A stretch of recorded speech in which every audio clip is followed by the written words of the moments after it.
Јас на денот на трудот сакам да подсетам дека една од првите мерки која што ја презема владата беше зголемувањето на минималната плата на 12.000 денари и исто така беше исправањето на онаа долгогодишна неправда за работниците од текстилната и кожарската индустрија за пониска минимална плата. Ние, како резултат на зголемувањето на минималната плата, овозможивме подигнување на платите на околу 90.000 работници, да добија, значи, тие добија повисоки плати, исто така просечната плата во државава во месеците јануари и февруари 2018 година, во споредба со истиот период 2017 година е зголемена за 4,6%, а ефектите најдобро се гледаат ако се видат токму оние три сектори кои што има пониска минимална плата. Зголемувањето таму е значено, например во текстилот е 17%, во производството на облека 15% и кожарската индустрија 17%, но ние сме свесни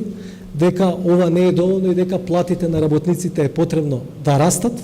за да се подигне пред се животниот стандард на граѓаните. Затоа денес на денот на работниците сакаме да дадам и уште повеќе детали околу мерката која ја превземаме за да поттикнеме дополнителен раст на платите. Владата ќе обезбеди финансиска поддршка за раст на платите во трудоинтензивните сектори. Со оваа мерка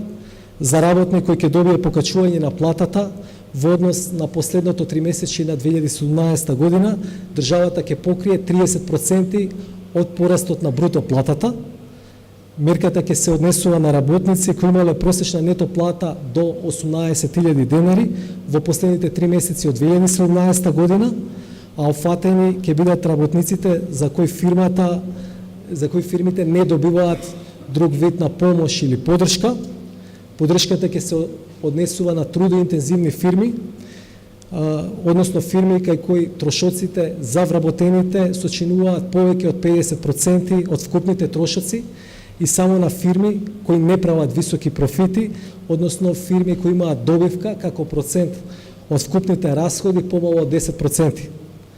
Поддршката ќе се исплати од страна на Министерството за труд и социјална политика по претходна апликација од страна на фирмите и проверка од Управата за јавни приходи.